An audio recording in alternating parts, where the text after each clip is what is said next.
नमस्कार मैत्रिणींनो आणि मित्रांनो, आज मी तुमच्यासाठी अशी एक अत्यंत महत्त्वाची आरोग्यविषयक माहिती घेऊन आले आहे जी जवळपास प्रत्येक घरांशी संबंधित आहे। आपल्या शरीरात एक अशी समस्या शांतपणे वाढत असते की सुरुवातीला तिची कोणतीही ठळक लक्षणे दिसत नाहीत, पण हळूहळू ती शरीरातून कमकुवत करू लागते। अनेकांना याची जाणीवही होत नाही आणि जेव्हा त्रास वाढतो तेव्हा आपण कारण शोधू लागतो। आपल्या भारतात भरपूर सूर्यप्रकाश उपलब्ध असूनही आश्चर्याची गोष्ट म्हणजे मोठ्या प्रमाणावर लोकांमध्ये व्हिटॅमिन डी ची कमतरता आढळते। एवढेच नाही तर अनेकांच्या शरीरात व्हिटॅमिन B1 चे प्रमाणही आवश्यकतेपेक्षा कमी असते। त्यामुळे शरीरात अशक्तपणा, थकवा, स्नायू कमकुवत होणे, हाडे दुखणे आणि अनेक इतर समस्या निर्माण होऊ शकतात। आजच्या या खास व्हिडिओमध्ये आपण फक्त या समस्येबद्दल बोलणार नाही तर तिची खरी कारणे समजून घेणार आहोत। त्याचबरोबर आपल्या घरातील स्वयंपाकघरात सहज उपलब्ध असणाऱ्या काही साध्या गोष्टींच्या मदतीने या कमतरता कमी करण्यासाठी कोणत्या सवयी उपयुक्त ठरू शकतात हेही जाणून घेणार आहोत। त्यामुळे हा व्हिडिओ शेवटपर्यंत नक्की पहा, कारण शेवटी मी अशी माहिती सांगणार आहे जी तुमच्या आणि तुमच्या कुटुंबाच्या आरोग्यासाठी खूप उपयुक्त ठरू शकते। पुढे जाण्यापूर्वी तुमच्याकडे माझी एक छोटीशी विनंती आहे। नैसर्गिक उपचार मराठी या आपल्या कुटुंबात दररोज नवीन सदस्य सहभागी होत आहेत, त्यामुळे मला कमेंटमध्ये नक्की सांगा की तुम्ही हा व्हिडिओ महाराष्ट्रातील कोणत्या जिल्ह्यातून पाहत आहात। उदाहरणार्थ पुणे, नागपूर, छत्रपती संभाजीनगर, नाशिक, कोल्हापूर, सातारा, अमरावती, परभणी किंवा इतर कोणत्याही जिल्ह्यांचे नाव कमेंटमध्ये लिहा। तुमच्या कमेंटमुळे आमचा आरोग्याचा संदेश महाराष्ट्राच्या कोणकोणत्या भागापर्यंत पोहोचत आहे हे आम्हाला समजते। त्यामुळे आत्ताच खाली जाऊन तुमच्या जिल्ह्यांचे नाव कमेंटमध्ये नक्की लिहा। आणि एक छोटीशी विनंती आहे की जर तुम्ही आपल्या नैसर्गिक उपचार मराठी चॅनलवरती नवीन असाल तर आत्ता चॅनलला सबस्क्राईब करून बेल आयकॉनवरती प्रेस करा, कारण की असेच महत्त्वाचे व्हिडिओ, आरोग्यविषयक व्हिडिओ आपल्या चॅनलवरती येत असतात। म्हणून सर्वांनी नक्की एकदा सबस्क्राईब करा आणि संपूर्ण व्हिडिओ नक्की बघा, तरच तुम्हाला यामधील उपाय समजतील। अर्धवट माहिती कामाची नसते, त्यामुळे व्हिडिओ शेवटपर्यंत नक्की बघा। चला आता सर्वप्रथम व्हिटॅमिन डी बद्दल सविस्तर जाणून घेऊया। ही गोष्ट नीट समजून घेणे खूप गरजेचे आहे, कारण जोपर्यंत आपल्या शरीरात आणि त्वचेमध्ये नेमकी कोणती प्रक्रिया चालते हे आपल्याला समजत नाही तोपर्यंत आपण या समस्येकडे गांभीर्याने पाहत नाही। अनेकांना असे वाटते की सकाळी किंवा संध्याकाळी थोडा वेळ उन्हात फेरफटका मारला की शरीराला पुरेसे व्हिटॅमिन डी मिळते, पण इथेच बहुतेक लोकांची मोठी चूक होते। लक्षात ठेवा, फक्त ऊन मिळणे महत्त्वाचे नसते, तर योग्य वेळेचे ऊन मिळणे अधिक महत्त्वाचे असते। सूर्याच्या किरणांमध्ये प्रामुख्याने दोन प्रकारचे अल्ट्राव्हायोलेट किरण असतात, UVA आणि UVB। सकाळी लवकर किंवा संध्याकाळी प्रामुख्याने UVA किरणाचे प्रमाण जास्त आहेत।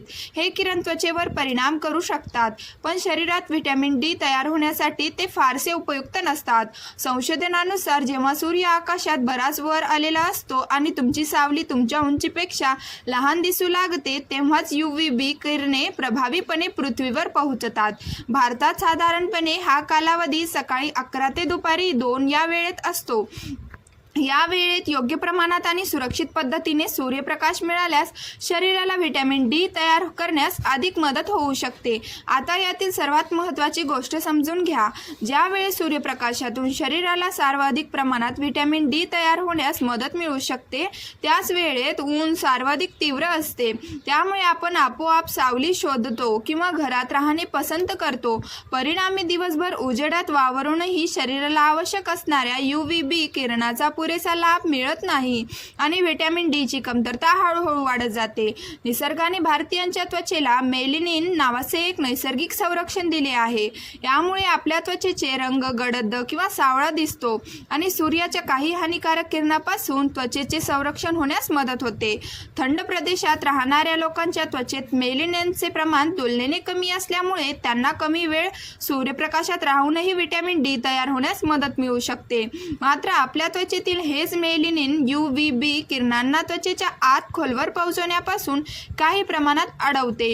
यामुळे विशेषतः सावळ्या त्वचेच्या व्यक्तींना गोऱ्या त्वचेच्या व्यक्तींच्या तुलनेत अधिक वेळ सूर्यप्रकाशात राहण्याची गरज भासू शकते। उदाहरणार्थ, एखाद्या व्यक्तीसाठी 15 मिनिटे पुरेशी ठरत असतील तर दुसऱ्या व्यक्तीला त्यापेक्षा बराच अधिक वेळ सूर्यप्रकाशाची आवश्यकता असू शकते। त्यामुळे प्रत्येकाच्या त्वचेनुसार आणि परिस्थितीनुसार वेळ बदलू शकतो। याशिवाय आपली आधुनिक जीवनशैली या समस्येला अधिक गंभीर बनवत आहे. आज अनेक बाहेर पडताना SPF 30 किंवा SPF 50 असलेले सनस्क्रीन लावतात. सनस्क्रीन त्वचेचे संरक्षण करण्यासाठी उपयुक्त असेल तर त्यामुळे त्वचेपर्यंत UVB किरण कमी प्रमाणात पोहोचवू शकतात. त्याचप्रमाणे काही जण उन्हाळ्यामुळे त्वचा काळी पडेल या भीतीने किंवा इतर कारणांमुळे संपूर्ण शरीर झाकून ठेवतात. अशा परिस्थितीत सूर्यप्रकाशाचा आवश्यक संपर्कच होत नाही. मोठ्या शहरांमधील वाढते प्रदूषण हेही एक महत्त्वाचे कारण मानले जाते. वातावरणातील प्रदूषणामुळे सूर्याचे काही किरणाची तीव्रता कमी होऊ शकते. तसेच ऑफिस किंवा घरातील काचेच्या खिडकीजवळ बसून सूर्यप्रकाश घेतल्यास पुरेसा UVB संपर्क मिळेलच असे नाही, कारण काच अनेक UVB किरणांना अडवू शकते. मग प्रश्न असा पडतो की यावर उपाय काय? आनंदाची गोष्ट म्हणजे यासाठी फार कठीण उपाय करण्याची गरज नाही. आपल्या दैनंदिन जीवनशैलीत काही वैज्ञानिक आणि योग्य सवयी अंगीकारल्यास या कमतरतेवर मोठ्या प्रमाणात नियंत्रण मिळवता येऊ शकतो. सर्वप्रथम सूर्यप्रकाश घेण्याची योग्य पद्धत समजून घेऊया. फक्त बाहेर उभे राहिल्याने पुरेसे होत नाही. शरीरात व्हिटॅमिन D तयार होण्यासाठी त्वचेचे UVB किरणांशी थेट संपर्क होणे आवश्यक असते. त्यामुळे शक्य असल्यास सकाळी 11 ते दुपारी 2 या वेळेत काही काळ सूर्यप्रकाश घ्यावा. यावेळी सूर्याची किरणे तुलनेने अधिक प्रभावीपणे त्वचेपर्यंत पोहोचतात. तसेच फक्त चेहरा आणि हातच नाही तर शक्य असल्यास पाठ, दंड आणि पायाचेही काही भाग सूर्यप्रकाशाच्या संपर्कात येईल याची काळजी घ्या. शरीराचा योग्य भाग उघडा असल्यास व्हिटॅमिन D तयार होण्यास अधिक मदत मिळू शकते. एक गोष्ट मात्र नक्की लक्षात ठेवा, जर तुमची त्वचा संवेदनशील असेल तर सुरुवातीला कमी वेळ सूर्यप्रकाश घ्या आणि नंतर हळूहळू वेळ वाढवा. त्वचेवर जळजळ किंवा त्रास होणार नाही याची काळजी घेणे तितकेच महत्त्वाचे आहे. चेहऱ्याचे संरक्षण करण्यासाठी टोपी किंवा काळा चष्मा वापरू शकता. आता आहाराबद्दल बोलूया. मशरूम हा व्हिटॅमिन D चा एक चांगला नैसर्गिक स्रोत मानला जातो.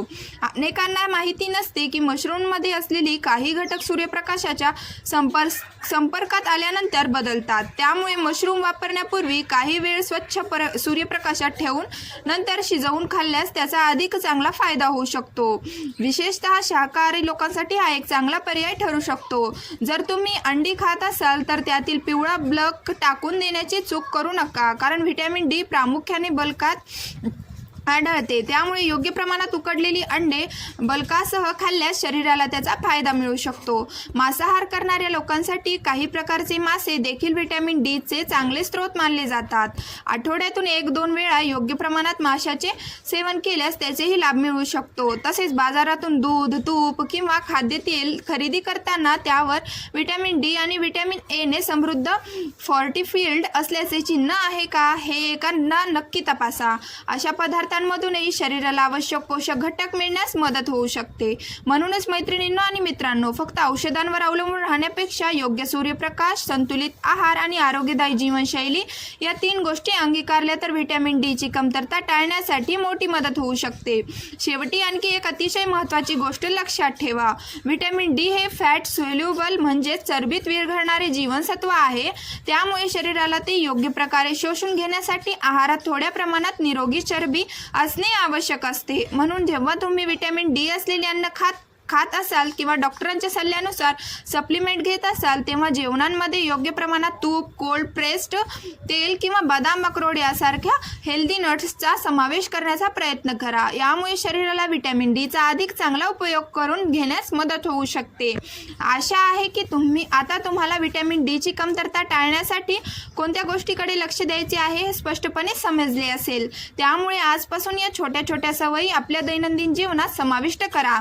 आता आपण दुसऱ्या एक अत्यंत महत्त्वाच्या जीवनसत्वाकडे वळूया. अनेकांना सतत थकवा येणे, शरीरात शक्ती नसल्यासारखे वाटणे, हात पायात मुंग्या येणे किंवा नसांशी संबंधित काही तक्रारी जाणवतात. अशा वेळी काही विशिष्ट जीवनसत्वाची कमतरता कारणीभूत असू शकते. त्यापैकी एक म्हणजे व्हिटॅमिन B1-12. जर सकाळी उठल्यावरही थकवा जाणवत असेल, हातपाय झिंझिणत असतील, चालताना स्थिर वाटत असेल किंवा लक्ष केंद्रित करण्यात अडचणी येत असेल तर अशा लक्षणाकडे दुर्लक्ष करू नका. ही लक्षणे इतर अनेक कारणांनाही होऊ शकतात. त्यामुळे योग्य तपासणी करून डॉक्टरांचा सल्ला घेणे महत्त्वाचे आहे. व्हिटॅमिन B12 हे प्रामुख्याने सूक्ष्मजीवांद्वारे तयार होते आणि नैसर्गिकरित्या दूध, दही, पनीर, अंडी, मासे आणि इतर प्राणीजन्य पदार्थांमध्ये आढळते. त्यामुळे पूर्णपणे शाकाहारी करणाऱ्या करणाऱ्या अनेक लोकांमध्ये त्यांची कमतरता दिसून येऊ शकते. आजच्या बदललेल्या जीवनशैलीमुळे आपल्या आहाराच्या सवयींमध्ये मोठा बदल झाला आहे. त्याचबरोबर काही सवयी शरीराला आवश्यक पोषक घटकांचा उपयोग करून घेण्यात अडथळा निर्माण करू शकतात. उदाहरणार्थ, जेवण झाल्यानंतर लगेच चहा किंवा कॉफी पिण्याची सवय अनेकांना असते, परंतु तज्ज्ञांच्या मते जेवणानंतर लगेच चहा कॉफी किंवा घेण्याऐवजी किमान 1 ते 1.5 तासाचे अंतर ठेवणे अधिक योग्य ठरू शकते. त्यामुळे शरीराला अन्नातील पोषक घटक शोषून घेण्यासाठी पुरेसा वेळ मिळतो. आता दुधाबद्दल एक महत्त्वाची गोष्ट समजून घेऊया. अनेकाच्या घरात दूध वारंवार गरम केले जाते, मात्र कोणतेही अन्नपदार्थ वारंवार जास्त तापमानावर गरम केल्यासही काही पोषक घटकांचे प्रमाण कमी होऊ शकते. त्यामुळे शक्य असल्यास दूध आवश्यक तेवढेच गरम करा आणि पुन्हा पुन्हा उकळणे टाळा. लक्षात ठेवा, व्हिटॅमिन B12 हे आपल्या मज्जासंस्थेचे म्हणजेच नसांच्या आरोग्यासाठी महत्त्वाची भूमिका बजावतात. त्यामुळे त्यांची कमतरता दीर्घकाळ राहिल्यास विविध आरोग्य समस्या निर्माण होऊ शकतात. आता त्यांवर नैसर्गिक उपाय जाणून घेऊया. शाकाहार करणाऱ्या लोकांसाठी दूध आणि त्यापासून बनवलेले पदार्थ हे व्हिटॅमिन B12चे महत्त्वाचे स्रोत ठरू शकतात.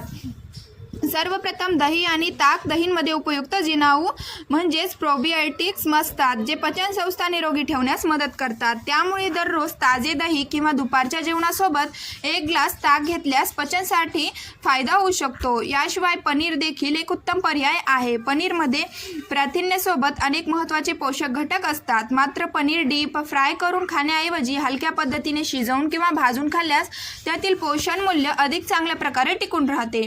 पनीर शक्यतो कच्चे किंवा हलके भाजून खाणे अधिक चांगले मानले जाते. जास्त तेलात तळल्यास किंवा खूप उच्च तापमानावर शिजवल्यास त्यातील काही पोषक घटक कमी होऊ शकतात. त्यामुळे शक्य तितक्या नैसर्गिक स्वरूपात त्यांच्या आहारात समावेश करा. यासोबतच नियमितपणे दुधाचे सेवन करण्याचीही सवय लावा. आधी सांगितल्याप्रमाणे दूध वारंवार उकळण्याऐवजी आवश्यक तेवढेच गरम करून पिणे अधिक योग्य ठरते. जर तुम्ही दररोज योग्य प्रमाणात दूध घेत असाल तर शरीराला अनेक आवश्यक पोषक घटक मिळण्यास मदत होऊ शकते. मांसाहार करणाऱ्या व्यक्तींसाठी काही चांगले पर्याय उपलब्ध आहेत. विशेषतः यकृत, लिव्हर हे व्हिटॅमिन B12 आणि इतर अनेक महत्त्वाचे पोषक घटकाचे समृद्ध स्रोत मानले जाते. त्यामुळे डॉक्टर किंवा आहार तज्ज्ञांच्या सल्ल्यानुसार योग्य प्रमाणात त्याच्या आहारात समावेश केल्यास शरीराला फायदा होऊ शकतो. याशिवाय अंड्याचा पिवळा ब्लग देखील अत्यंत पौष्टिक असतो. त्यामध्ये व्हिटॅमिन D, व्हिटॅमिन B12 तसेच इतर महत्त्वाची जीवनसत्वे आणि खनिजे असतात. त्यामुळे अंडी खात असाल तर योग्य प्रमाणात संपूर्ण अंड्याचे सेवन करणे अधिक फायदेशीर ठरू शकते. तसेच मासे आणि कोळंबी हे देखील उत्तम पोषक स्रोत आहेत. त्यामध्ये उच्च दर्जाची प्रथिने, ओमेगा 3 फॅटी ॲसिड्स आणि अनेक आवश्यक पोषक घटक असतात. हे घटक केवळ शरीराला बळकट ठेवण्यास मदत करत नाहीत, तर हृदय, मेंदू आणि मज्जासंस्थेच्या आरोग्यासाठीही महत्त्वाची भूमिका बजावतात. मैत्रिणींनो आणि मित्रांनो, लक्षात ठेवा, कोणत्याही एका गोष्टीवर अवलंबून राहून उत्तम आरोग्य मिळत नाही. योग्य सूर्यप्रकाश, संतुलित आहार, नियमित व्यायाम, पुरेशी झोप आणि निरोगी जीवनशैली या सर्व गोष्टी एकत्रितपणे पाळल्यास शरीरातील अनेक जीवनसत्वाची कमतरता टाळण्यास मदत होऊ शकते. अशाच विश्वासार्ह, सोप्या आणि दैनंदिन जीवनात उपयोगी पडणाऱ्या आरोग्यविषयक माहितीसाठी नैसर्गिक उपचार मराठी चॅनलला नक्की सबस्क्राईब करा आणि व्हिडिओ आवडला असेल तर लाईक करा व इतरांसोबत नक्की शेअर करा. धन्यवाद.